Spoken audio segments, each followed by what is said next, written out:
নমস্কার, বাসন্তী kitchen and village food থেকে সবাইকে স্বাগত জানাই। আজকের আমি বানাবো বেগুনি। এটা নিরামিষের দিনে বা ডালের সঙ্গে খেতে খুবই দুর্দান্ত লাগে। তাহলে চলুন আমি কিভাবে বানাচ্ছি আপনারা দেখতে থাকুন। তো দেখুন, প্রথমেই আমি তিনটে এইরকম সাইজের বেগুন নিয়ে নিয়েছি, আর বেগুনটা ঠিক এই রকম সাইজের হলে খুব ভালো হয়। তো এটা আমাদের গাছেরই বেগুন। তো এরপর আমি এটাকে ভালোভাবে ধুয়ে নেব।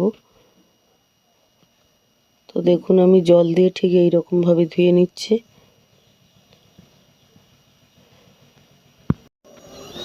তো দেখুন, এরপর আমি কাটার জন্য একটা ছুরি নিয়ে নিয়েছি। এরপর ঠিক এই রকমভাবে কেটে নিচ্ছি। আর বেগুনটাকে যত পাতলা করে কাটবে তত বেগুনিটা বেশ ভালো হবে। তো দেখুন, আমি এইরকম আস্তে আস্তে কেটে নিচ্ছি। আপনারা চাইলে বটিতেও কেটে নিতে পারেন।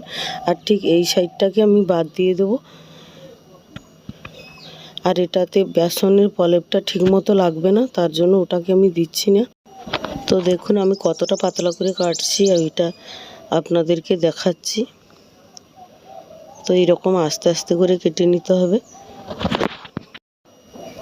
তো দেখুন, এই রকম ঠিক পাতলা পাতলা করে কেটে নিয়েছি। আর বেগুনটাকে আমি আগে ধুয়ে নিয়েছি, এখন ধোবো না। বেগুনটা এখন ধুলে বেসনের প্রলেপটা গায়ে ঠিক মতো লাগবে না। তো আমি সবগুলোকে এইরকমভাবে কেটে নিয়েছি দেখুন। তো এখানে একটা বেটার বানিয়ে নেবো, তার জন্য আমি একটা পাত্র নিয়ে নিয়েছি, আর একটা নিয়ে নিয়েছি এরকম সাইজের চালুনি। তো চালুনির মধ্যে আমি দিয়ে দিচ্ছি এরকম মেজারমেন্ট কাপের 1 কাপ বেসন,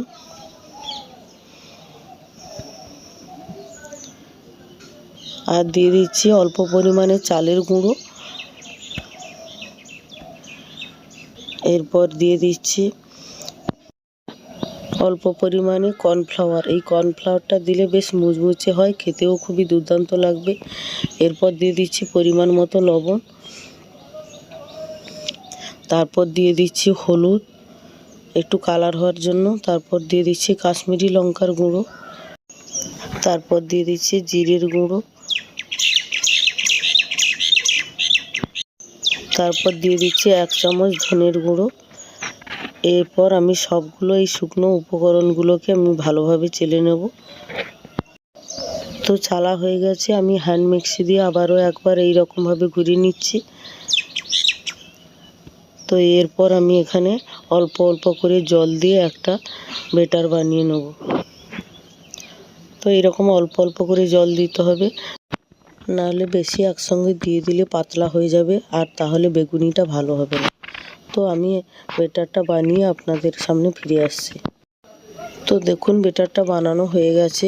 এরপর এই বেটারটা পারফেক্ট হয়েছে কিনা সেটা বুঝবে কি করে? তো এই রকম একটা চামচ নিয়ে ঠিক এই রকমভাবে ডুবিয়ে নিলে দেখুন গায়ের মধ্যে কিভাবে একদম মিশে গেছে, তাহলেই বুঝবে যে বেটারটা একদম পারফেক্ট হয়েছে।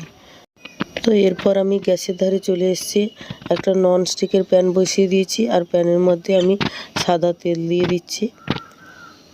তো পরিমাণ মতো এখানে তেলটা দিয়ে দিচ্ছি। তো এদিকে তেলটা গরম হতে হতে আমি এদিকে বেটারটাকে আর একটু মেখে নেব। তো এখানে অল্প একটু জল লাগবে, আমি জল দিয়ে আবারও একটু মেখে নিয়েছি। তারপর একটা বেগুন নিয়ে ঠিক বেসনের মধ্যে এইরকমভাবে কোট করে নিয়েছি। নিয়ে আমি আবারও তেলের মধ্যে ছেড়ে দিলাম। ঠিক এই রকমভাবে আমি যতটা লাগবে ততটাই আমি ছেড়ে দেব। তো দেখুন, আবারও একটা ছেড়ে দিলাম। এখানে আমি বেশি দেব না, 3টে মতো দেব। তো দেখুন, এই 3টে দিয়ে দিলাম। এই অল্প অল্প করে আমি ভাজতে থাকবো। আবারও আমি একবার এইরকমভাবে উল্টে দিচ্ছি। যতক্ষণ না লালচে করে ভাজা হচ্ছে ততক্ষণই আমি ভাজতে থাকবো। আর আঁচটাকে মিডিয়ামভাবে রাখবো, একেবারে হাই করে দেবো না, দিলে সঙ্গে সঙ্গে ওপরটা লাল হয়ে যাবে বেশি, আর ভেতরটা কাঁচা হয়ে যাবে। তার জন্য আমি আস্তে আস্তে ঠিক এইরকমভাবে ভেজে নিচ্ছি।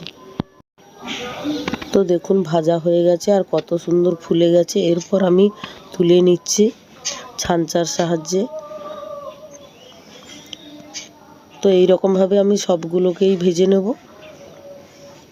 তারপর আপনাদের সামনে পরিবেশন করে দেখাচ্ছি। তো দেখুন, দেখতে কত সুন্দর লাগছে। আপনারা এইরকমভাবেই বানিয়ে নেবেন, নিরামিষের দিন একবারে জমে যাবে। যদি আমার এই রেসিপিটা ভালো লেগে থাকে, লাইক কমেন্ট শেয়ার করবেন এবং সাবস্ক্রাইব করে আমার পাশে থাকবেন। ভালো থাকবেন, সুস্থ থাকবেন। দেখা হচ্ছে আবারও কোনো এক নতুন রেসিপি নিয়ে। নমস্কার।